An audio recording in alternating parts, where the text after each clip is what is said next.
இறை வார்த்தையில் இணைவோம், நம் ஆன்மீகத்தை பலப்படுத்துவோம். கிறிஸ்துவில் பிரியமான அன்பு சகோதர சகோதரிகளே, இறை வார்த்தை பகிர்வில் இன்று தவக்காலத்தின் முதல் வாரம் செவ்வாய்க்கிழமை அன்னையாம் திரு அவை நம் அனைவருடைய ஆன்மீக சிந்தனையாக கொடுத்திருக்கின்ற நற்செய்தி வாசகம் மத்தேயு எழுதிய நற்செய்தி 6ஆம் அதிகாரம் இறைவார்த்தை 7 முதல் 15 முடிய. இறை வார்த்தை பகிர்வு எதை பற்றி நமக்கு பேசுகிறது? குறிப்பாக ஜெபத்தை பற்றி நம் ஆண்டவர் இயேசு கிறிஸ்து ஆழமாக சிந்திக்க அழைப்பு கொடுத்திருக்கிறார். ஜெபத்தினுடைய முக்கியத்துவம் எப்படி இருக்க வேண்டும்?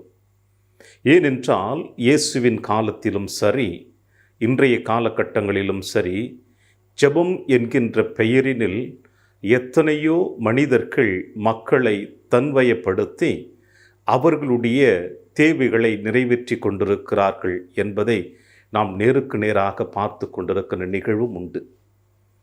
இயேசுவின் காலத்திலே அந்த 3 ஆண்டுகள் பணி வாழ்விலே எத்தனையோ மனிதர்கள் அவர்கள் செபிக்கின்ற ஜெபத்தை மக்கள் பார்த்து போற்றுகின்ற வகையில் அவர்கள் அதிகமாக சத்தமிட்டு மக்கள் பார்க்கக்கூடிய அளவில் வெளியிலும் எல்லா இடங்களிலும் ஜெபித்து கொண்டிருப்பார்கள். ஆக பார்க்கின்ற மக்கள் இந்த மனிதன் எந்த அளவிற்கு ஜெபத்தில் ஈடுபட்டு கொண்டிருக்கிறான் என்பதை பார்த்து அவர்கள் பின்னே செல்வதையும் இயேசுவின் காலத்தில் அறிந்த ஒரு உண்மைதான்.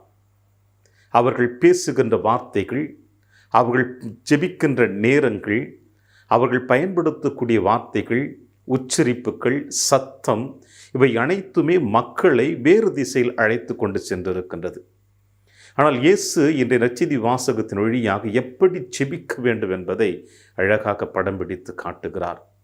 ஜெபம் என்பது பிறருடைய பார்வைக்கு தேவையல்ல, மாறாக உன்னை படைத்த விண்ணக தந்தை நன்கு அறிந்தாலே போதும் என்று சொல்லுகிறார்.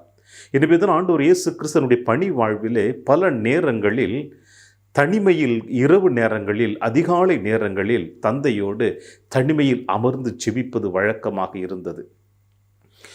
அதிகாலை நேரம், இரவு நேரம், ஏன் பல நேரங்களிலே புதுமைகளை நிறைவேற்றுவதற்கு முன்னதாக நம் ஆண்டவர் இயேசு கிறிஸ்து வானத்தை அண்ணாந்து பார்த்து கரங்களை உயர்த்தி கண்களை உயர்த்தி தந்தைக்கு நன்றி செலுத்திய பிறகுதான் ஜெபத்தின் வழியாக புதுமைகளை நிறைவேற்றியிருக்கிறார். எனவே ஜெபத்தினுடைய வல்லமை எப்படி இருக்க வேண்டும் என்பதை இயேசு தெளிவாக காட்டுகின்ற பொழுது பல நேரங்களிலே பல மனிதர்கள் தன்னை சார்ந்திருக்கின்ற அறிமுகம் இல்லாதவர்களை கூட தன்னுடைய அலங்கரிக்கப்பட்ட வார்த்தைகளினால் அவர்கள் பக்கம் திசை திருப்பி ஒரு சில நேரங்களில் அவர்களுடைய தேவைகளை நிறைவேற்றிக் கொள்ளுகிறார்கள். ஆனால் இன்று நம் ஆண்டவர் இயேசு கிறிஸ்து உங்களுக்கும் எனக்கும் கொடுக்கின்ற செய்தி என்னவென்றால், எப்படி ஜெபிக்க வேண்டும் என்று சொல்லுகிறார். இன்றைய நற்செய்தி வாசகத்திலே ஜெபத்தினுடைய வல்லமை 2 பகுதிகளாக இயேசு நமக்கு பிரித்து காட்டுகிறார். ஒன்று, தந்தை கடவுளுடைய வல்லமை பற்றியும், அவர் வாழ்ந்து கொண்டிருக்கின்ற அந்த மகத்துவமான வாழ்க்கை அந்த விண்ணகத்தில் மட்டுமல்ல, மாறாக இந்த மண்ணகத்திற்கு வர வேண்டும் என்று இயேசு விரும்பி தன்னுடைய தந்தையினுடைய விருப்பத்தை நிறைவேற்ற அவர் அழைப்பு கொடுக்கிறார்.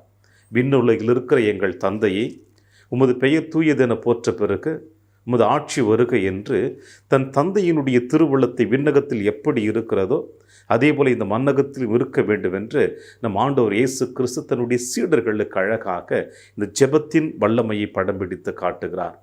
எனவே தந்தையை போற்றுவதும் தந்தையினுடைய மகத்துவத்தை நம் வாயார புகழ்வதும் அது சால சிறந்ததாக என்ற நற்செய்தி வாசகத்தினுடைய இந்த முதல் அத்தியாயம் காட்டுகிறது. இரண்டாவது பார்க்கின்ற பொழுது இந்த மண்ணக பயணத்திலே வாழ்ந்து கொண்டிருக்கிற நம் அனைவருடைய தேவைகளை நிறைவேற்ற வேண்டும் என்று இயேசு தன் தந்தையிடம் ஜெபிக்க அழைப்பு கொடுக்கிறார். எங்கள் அன்றாட உணவை இன்று எங்களுக்கு தாரும் என்றும், கடந்த கால வாழ்விலே நாம் செய்த பாவங்களுக்காக மன்னிப்பு வேண்டியும், எதிர்கால வாழ்விலே இப்படிப்பட்ட சாத்தானின் தீய சக்திகளுக்குள் நாம் அனைவரும் சிக்கிக்கொள்ளக்கூடாது என்பதற்காக சோதனைகளிலிருந்து எங்களை விடுவித்தருளும் என்ற ஜெபத்தையும் இங்கே ஆண்டவர் இயேசு கிறிஸ்து வெளிப்படுத்துகிறார். பிரியமான அன்பு தேவ பிள்ளைகளே, இந்த ஜெபத்தினுடைய வல்லமை பற்றி பார்க்கின்ற பொழுது மூவொரு தந்தையினுடைய அங்கே பிரசன்னத்தையும் நமக்கு வெளிப்படுத்துகிறது. ஒன்று, தந்தை கடவுள் இந்த மண்ணுலகில் எப்படிப்பட்ட வாழ்வு இருக்க வேண்டும் என்று விரும்பினாரோ அதை எடுத்து வர வேண்டும் என்று அவரிடம் நம் விண்ணப்பத்தை எடுத்து வைக்கிறோம். ஆண்டவர் இயேசு கிறிஸ்துவிடம் நம் அன்றாட தேவைகள் முழுவதுமாக நிறைவேற்றப்பட வேண்டும் என்று மூவர் கடவுளாகிய இரண்டாவது சுதனாகிய இயேசுடன் ஜெபிக்கிறோம். மூன்றாவது, தூய ஆவியினுடைய வல்லமையின் வழியாக நாம் அனைவருமே எந்த விதமான சோதனைகளுக்குள் ஆட்கொள்ளப்படாத அளவிற்கு அவருடைய வழிநடத்துதல் நமக்கு வேண்டும் என்று ஜெபிக்கிறோம். இப்படி இந்த மூவொரு தேவனுடைய தூய பிரசன்னமும் விண்ணகத்தில் வாழ்ந்து கொண்டிருக்கின்ற தந்தையினுடைய தூய பிரசன்னத்தையும் நம் செபத்தின் வழியாக இந்த மண்ணுலகிற்கு எடுத்து வருகின்ற பொழுது இந்த செபம் மிகவும் சக்தி வாய்ந்ததாக இருக்கிறது. பிரியமான அன்பு தேவ பிள்ளைகளே, அடுத்ததாக பார்க்கின்ற பொழுது இந்த செபத்தினுடைய இன்னும் ஆழமான செய்தி நமக்கு கொடுக்க வேண்டியது என்னவென்றால், ஆண்டவர் இயேசு கிறிஸ்து மன்னிப்பின் மகத்துவத்தை அழகாக படம் பிடித்து காட்டுகிறார். இந்த மண்ணுலகில் யாருக்கெல்லாம் மன்னிக்கக்கூடிய மனப்பக்குவம் இருக்கிறதோ, மன்னிக்கக்கூடிய அந்த மனப்பக்குவத்தின் வழியாக கடவுளை தன் செயலில் வழியாக வெளிப்படுத்தி கொண்டிருக்கிறான் என்பதை வெளிப்படுத்த தான் இயேசு எங்களுக்கு எதிராக செய்த குற்றங்களை நாங்கள் மன்னிப்பது போல எங்கள் குற்றங்களையும் மன்னியும் என்று தெள்ளத் தெளிவாக நமக்கு படம் பிடித்து காட்டுகிறார். தூய அகுஸ்தீனார் இவ்வாறு தன்னுடைய வாழ்க்கை சரித்திரத்தில் எழுதி வைத்திருக்கிறார். பிரியமான தேவ பிள்ளைகளே, நீங்கள் அனைவருமே இறைவனுடைய மன்னிப்பை ஒவ்வொரு நிமிடம் பெற்றுக்கொண்டுதான் இருக்கிறீர்கள்.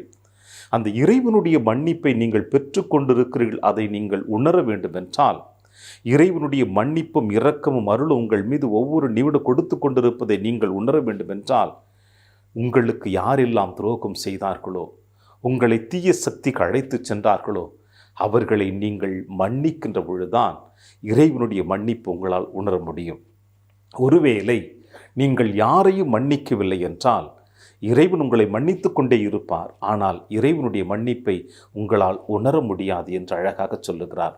பிரியமான அன்பு தேவ பிள்ளைகளே, நாம் அனைவருமே எப்பொழுது தாயின் கருவறையில் உருவாக்கப்பட்டோமோ அன்று முதல் இன்று வரை ஒவ்வொரு நிமிட துளிகளிலும் நாம் இறைவனுடைய மன்னிப்பால் பாதுகாக்கப்பட்டு கொண்டுதான் இருக்கிறோம். சற்று சிந்தித்து பார்ப்போம் கடந்த கால வாழ்க்கையை.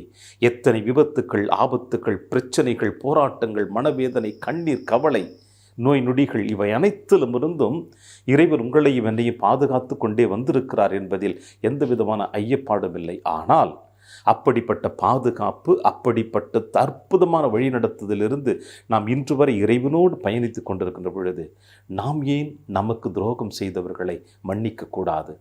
சிலுவையில் தொங்கிக் கொண்டிருக்கின்ற பொழுது ஆண்டவர் இயேசு கிறிஸ்து அற்புதமாக, தந்தையை, இவர்கள் செய்வது என்னதென்று அறியாமல் செய்து கொண்டிருக்கிறார்கள், இவர்களை மன்னியும் என்று சொன்னார். மன்னிப்பின் மகத்துவத்தை அழகாக படம்பிடித்து காட்டினார். அப்படிப்பட்ட இயேசுனுடைய சகோதரனாக, மகனாக, மகளாக நாம் வாழ்ந்து கொண்டிருக்கின்றோம்.